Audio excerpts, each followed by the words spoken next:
बिस्मिल्लाहिर्रहमानिर्रहीम। अस्सलाम वालेकुम केजी क्लास, उर्दू की क्लास में खुशामदीद। तो जी बच्चों बताइए, आपने पिछले सबक में कितने सारे ऐसे अल्फाज नए सीखे जिनका आपने जमा भी साथ साथ सीखा। तो टीचर्स बातचीत के लिए, चीज़ों को दिखा के बच्चों को कोई कॉन्सेप्ट सिखाने के लिए आपके पास बहुत वैरायटी है और उसके लिए कोई लिमिट नहीं है। आप जितने ज़्यादा अल्फाज बोलेंगी, दिखाएंगी तस्वीर, उतने ही वर्ड्स बच्चे अंडरस्टैंड करेंगे, सीख लेंगे और अपनी रोजमर्रा की जिंदगी में उनको शामिल कर लेंगे। लेकिन यहाँ पे एक स्ट्रगल का प्रॉब्लम आएगा कि वो हो सकता है हर लफ्ज ना लिख सकें, लेकिन आपने ये कोशिश करनी है कि वो अल्फाज या वो वोकैबुलरी जो अस्वात की मदद से ये लिख सकते हैं, क्योंकि अभी तक जितनी भी बिल्टअप की है हमने इनके साथ प्रीवियस लर्निंग वो अस्वात की मदद से की है, तो वही अल्फाज इनको लिखने को दें जिनमें ये कंफर्टेबल है। इसके लिए आपको वर्किंग करनी पड़ेगी कि कौन से बच्चे जो हैं वो बिल्कुल बेसिक साउंड के लेवल पे और कौन से बच्चे थोड़े से एडवांस साउंड के लेवल पे हैं, आप उनको उस तरह के अल्फाज दे सकती हैं। तो आइए बच्चों आज के सबक को शुरू करते हैं। किताब का सफ़ा देख लीजिए, ये है आपका पेज का बुक जिसमें आज हम वाहिद और जमा खुद से अपना लिखने की कोशिश करेंगे। तो लेसन शुरू करते हैं, लेकिन हमेशा की तरह कुछ सवाल मेरे पास हैं। और आज जो पहला सवाल है कि आप मुझे बताएं ताला की जमा क्या होती है। ताले, शाबाश, वेरी गुड वेरी गुड।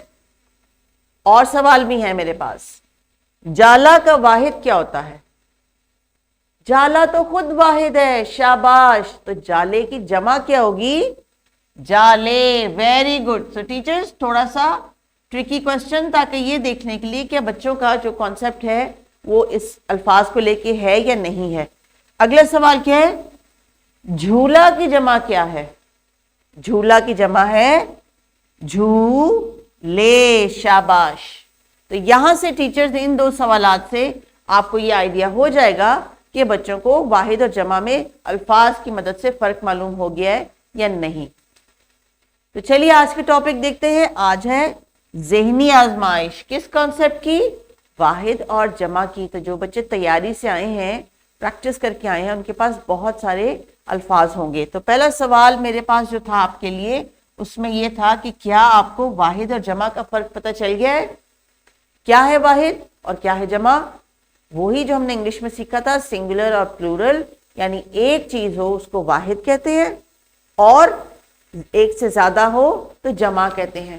तो चलिए सोचिए, जैसे कि आपको अगर टीचर क्लास में कहती है जाए जरा क्लास में सबकी कलर पेंसिल्स जमा करके लेके आए, यानी आप सबकी इकट्ठी करके लेके जा रहे हैं ना, ज्यादा करके लेके जा रहे हैं, तो इसलिए टीचर ने जमा का लफ्ज इस्तेमाल किया और ये मतलब वही है जो हम आज प्रैक्टिस कर रहे हैं और लिखाई की प्रैक्टिस करेंगे।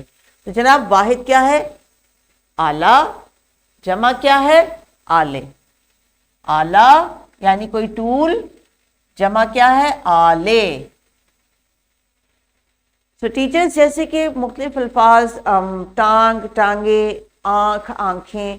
अब टांगे के लिए तो बड़ी ये इस्तेमाल नहीं होगी, आंखों के लिए भी बड़ी ये इस्तेमाल नहीं होगी, आंखें नहीं होगा, आंखें होगा। तो ये थोड़े से ट्रिकी साउंड हैं, क्योंकि अभी हमने इनको नून गुन्ना के जो है उस तरह की आइडेंटिफिकेशन नहीं करवाई, इसलिए ऐसे अल्फाज जिनमें ये चीज़ आती है जो कंफ्यूज करती है, इनको आप पिक ना करें। वोकैबुलरी में जुबानी बताएं, लेकिन लिखवाने के लिए नहीं। तो आइए थोड़ा सा दोहरा लें मेरे साथ। तारा की जमा क्या थी, तारे, शाबाश। जूता, जूते। ताला, ताले। तो जनाब अब आपने ये जो लाइंस दी हैं ना, इनके ऊपर बच्चों आपने खुद लिखना है अपना काम। मैं आपके साथ सिर्फ दोहरा रही हूं, लेकिन लिखाई का काम आप खुद करेंगे। अंडा, अंडे, शाबाश।